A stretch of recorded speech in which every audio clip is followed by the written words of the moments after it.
We came here in 2006, and at the beginning we were working in the peace with different groups, NGOs in peace building, and from there we moved on, and we called different groups together in our program. We call people of different kabila, different ethnic communities, different age group, men, women, so all types of diversity together to sit down and have conversation in our program that we call Conversations for Social Change.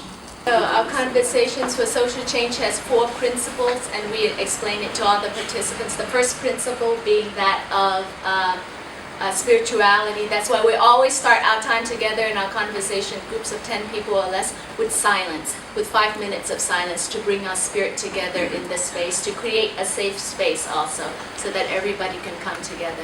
And the second principle is service. The third principle is nonviolence. And another principle is diversity.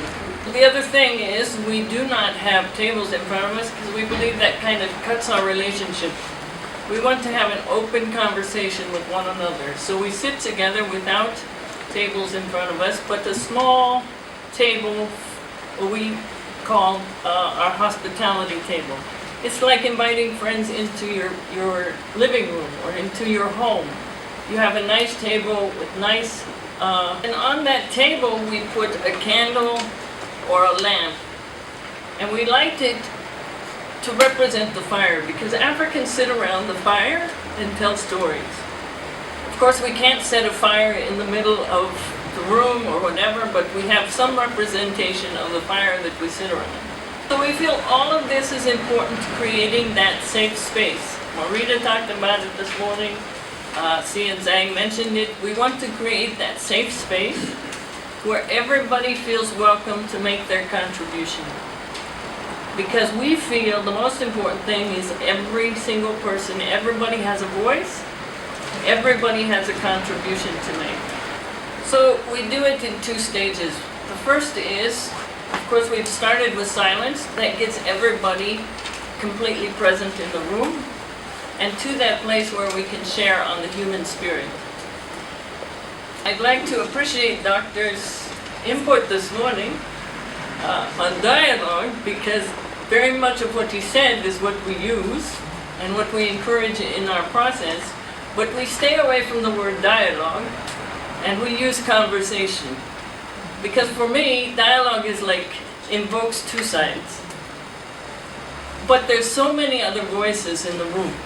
So we want to encourage all the voices to come forward. Even if we're working with a group that might have had a conflict between 2 sides, we need all the people in the community to come together. So it's a conversation among all the voices. So the other thing we do is we use a talking piece, so that the person speaking picks up the talking piece. It could be as simple as this. We actually have made a stick that says talking stick to use in our groups. We've used small balls before. It's just something that the person can pick up, and we know that person has the floor, and that's who we're listening to. So everybody's listening to that person. And we also use agreements. You know, you go to some things and they say we have to have rules and regulations. We're all adults, and we can agree to have a conversation in a certain way. So we invite people to agree to use certain attitudes, like an open mind, to suspend your judgment. And then, of course, we ask people, the group, what the last thing I'd like to share is that, as the doctor said, it has to be ongoing. Our conversations, we come together in a group for about 3 hours. Then that group goes away. They come back in 2, 3, or 4 weeks. The same 10 people come and sit together again, and they do that 6 times.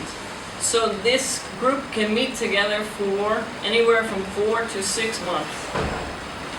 Because you hear a little bit, you go away, you reflect on it, you interact with other people, you come back and you have another conversation. It's a way of building trust, coming back to the conversation, being able to stay through the hard places.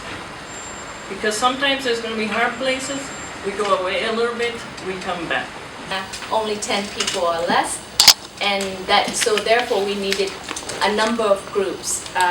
So like Sia said, every day we would have groups coming, and we wanted to be a neutral place, so we asked the government to give us either the place, a hall within the government compound where the chief is, or a community hall. It was neither a church or a mosquito, the mosque. And so we found a common place, and we also asked people, because we knew that it would be important if people could sit down for a meal together. We usually in Nairobi or other places, in a conversation of 3 hours in between, we usually have chai together. But it was important for us that somehow we make it so that people would stay and eat together a meal after we have had our conversation. So we asked people if they would bring whatever they have. Because one of the foundation principle of our program was service. We didn't have any. We said that we came to give service, and we asked that all the people of Tana, if they have a spirit, for them to use their spirit of service to their community, to come to our program that is run by private donation, so we didn't have any money to give anybody except for the exact transportation. If it was 50 shillings, we would only refund 50 shilling. We didn't have any sitting fee, we didn't have anything other than that. And people agreed to come for the exact amount of transportation that was needed.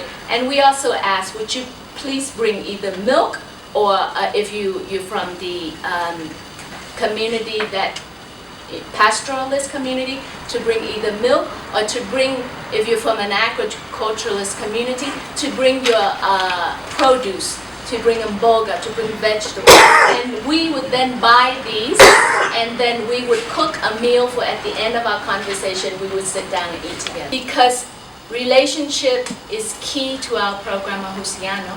We knew that we needed time to go and create relationship with the people there in Tana River. So what we did was, through the chiefs, we started going to villages.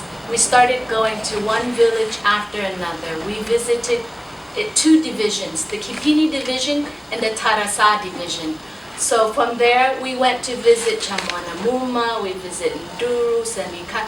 From village to village, we were able to have somebody either that we knew through personal contact or through the government, and we went and sat down and talked to the village elders. We did this not once, but we did it twice, 3 times. We kept going back. The first time we came just to introduce ourselves, and then to introduce that this is what we have. Would it be of help? And we asked for the opinions of the villagers.